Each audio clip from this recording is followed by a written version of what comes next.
શ્રી રામ જન્મોત્સવ નિમિત્તે શોભાયાત્રા યોજાઈ હતી। આ યાત્રામાં ખૂબ જ મોટી સંખ્યામાં ભક્તોએ જોડાઈ રામનવમીના પાવન પર્વની હર્ષોલ્લાસ સાથે ઉજવણી કરી હતી। ભગવાન શ્રી રામના જન્મદિવસ એટલે રામનવમીની સુરત જિલ્લામાં ભવ્યથી ભવ્ય ઉજવણી કરવામાં આવી રહી છે। ત્યારે રામજી મંદિરમાં વહેલી સવારથી જ ભક્તો ઉમટી પડ્યા હતા અને પ્રભુ રામના દર્શન કર્યા હતા। ત્યારે વિશ્વ હિન્દુ પરિષદ બજરંગ દળ ઓલપાડ દ્વારા ઓલપાડ ખાતે આવેલ ભૂતિયા હનુમાન મંદિરથી રામનવમી નિમિત્તે વિશાળ શોભાયાત્રા કાઢવામાં આવી હતી। આ શોભાયાત્રા ઓલપાડ ભટગામ રોડ નજીક આવેલ ભૂતિયા હનુમાન મંદિરથી પ્રસ્થાન કરી ઓલપાડ બજારમાંથી નીકળી સુરત રોડ પર CNG પંપ નજીક સુધી પહોંચી પૂર્ણ થઈ હતી। આ શોભાયાત્રા દરમિયાન ડીજેના તાલ સાથે જય શ્રી રામના નારા સાથે ઓલપાડ ટાઉન ભક્તિમય માહોલ જોવા મળ્યો હતો। સાથે આ રામનવમીની ઉજવણી પ્રસંગે ઓલપાડ વેપારી મંડળો દ્વારા દુકાન બંધ રાખી શોભાયાત્રામાં જોડાયા હતા। આ શોભાયાત્રા શાંતિપૂર્ણ માહોલમાં પૂર્ણ થઈ હતી।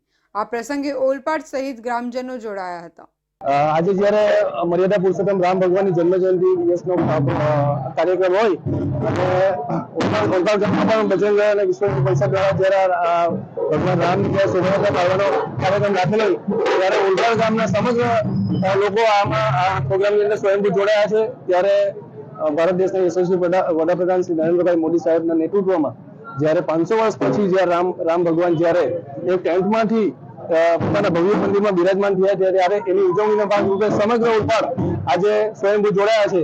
એ માટે સમગ્ર વિશ્વ હિન્દુ પરિષદ અને બજરંગ દળનો હું ખૂબ આભાર માનું છું। આજે જે 500 વર્ષથી સનાતન ધર્મના ભગતો જે વાત જોતા હતા ભગવાન શ્રી રામની સ્થાપનાની, તે 500 વર્ષ પછી આ પહેલી રામનવમી રામજીના જન્મ દિવસની ઉજવણી આ ઓલપાડ ગામમાં થઈ રહી છે અને પૂરા ગામમાં એક સનાતન ધર્મની લહેર ઊભી થઈ છે અને સનાતન ધર્મને 140 કરોડ જનતા ભારતની જે નરેન્દ્ર મોદીનો ખૂબ ખૂબ આભાર માને છે।